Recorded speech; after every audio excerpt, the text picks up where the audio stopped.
जय श्री कृष्णा। राधे राधे दोस्तों। सावन पूर्णिमा का व्रत हर वर्ष सावन मास के शुक्ल पक्ष की पूर्णिमा तिथि के दिन रखा जाता है। इस दिन सावन पूर्णिमा की पूजा करना और कथा का पाठ करना बहुत ही शुभ होता है।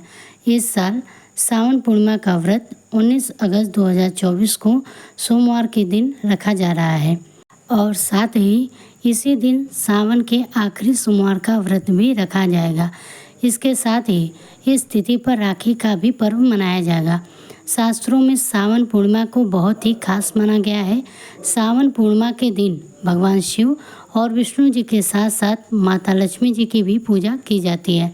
सावन पूर्णिमा के दिन लक्ष्मी जी की पूजा करने से साधक को सुख फल की प्राप्ति होती है।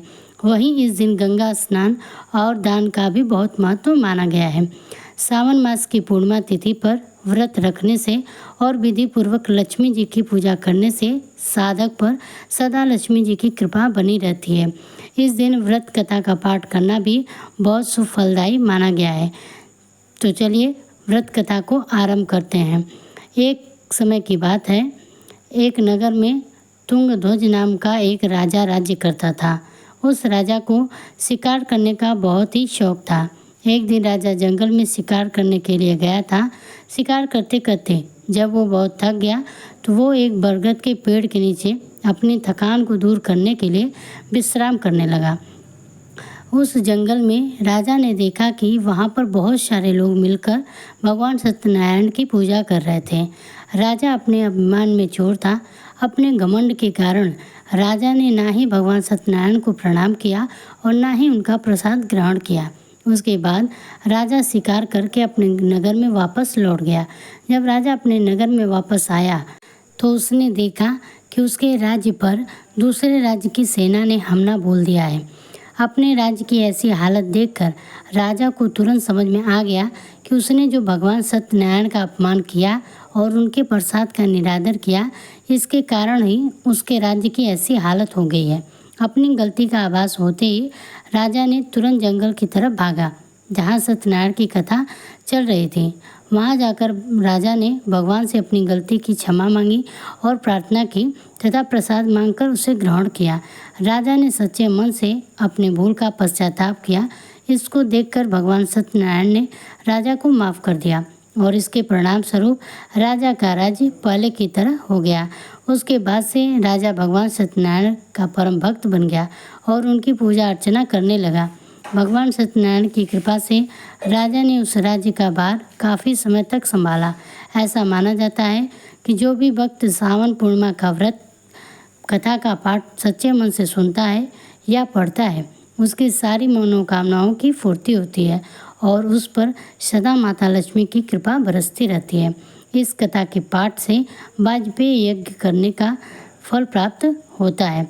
दोस्तों, दूसरी कथा है कि पौराणिक कथाओं के अनुसार काशीपुर नगर में एक गरीब ब्राह्मण रहा करता था जो भिक्षा मांगकर अपना जीवन व्यतीत कर रहा था। एक दिन उसे भिक्षा मांगते देखकर भगवान विष्णु ने स्वयं एक बूढ़े ब्राह्मण के रूप लेकर उस गरीब ब्राह्मण के पास गए और कहने लगे, हे विप्र, श्री सत्यनारायण भगवान मनोवांछित फल देने वाले हैं। तुम उनका व्रत पूजन करो। इस व्रत को रखने से मनुष्य सब प्रकार के दुखों से मुक्त हो जाता है। साथ ही भगवान विष्णु ने ब्राह्मण से कहा कि सत्यनारायण भगवान की पूजा करने और व्रत रखने के लिए पूर्णिमा तिथि शुभ होती है। इस उपवास से केवल भोजन न करना ही व्रत नहीं होता, बल्कि इस दिन मनुष्य को अपने हृदय में शुभ विचार रखने चाहिए।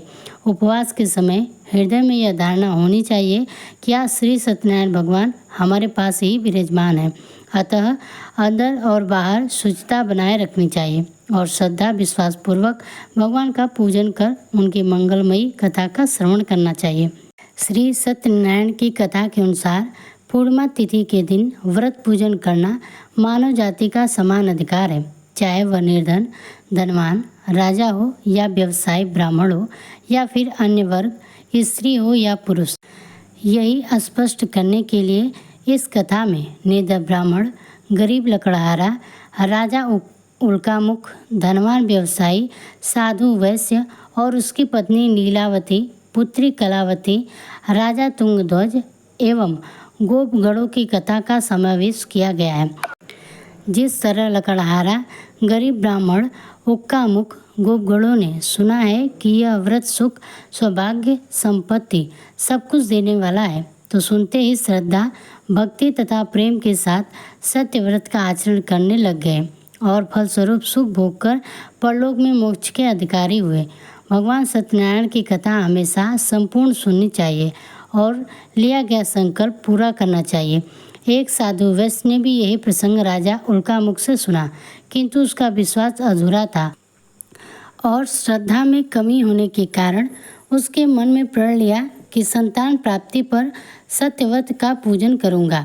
सत्यनारायण भगवान की पूजा के प्रभाव से उसके घर में एक सुंदर कन्या ने जन्म लिया। पत्नी ने उसे व्रत की याद दिलाई तो उसने कहा कि कन्या के विवाह के समय करेंगे। समय आने पर कन्या का विवाह भी हो गया, किंतु उस वैश्य ने व्रत नहीं किया। फिर एक साहूकार अपने दामाद को लेकर व्यापार के लिए शहर से चला गया। वहां उन दोनों को चोरी के आरोप में राजा चंद्रकेतु के कारागार में डाल दिया गया। इतना ही नहीं, साहूकार ने अपने घर में भी चोरी हुई और पत्नी लीलावती तथा पुत्री कलावती भिक्षावृत्ति के लिए विवश हो गए। एक दिन कलावती ने किसी के घर श्री सत्यनारायण का पूजन होते हुए देखा और घर आकर माँ को प्रसाद दिया। तब माँ ने अगले दिन श्रद्धा से व्रत पूजन कर भगवान से पति और दामाद के शीघ्र घर वापस आने का वरदान मांगा। श्री हरि प्रसन्न हो गए और स्वप्न में राजा को कह दिया कि वह दोनों बंदरियों को छोड़ दिया जाए, क्योंकि वह निर्दोष है।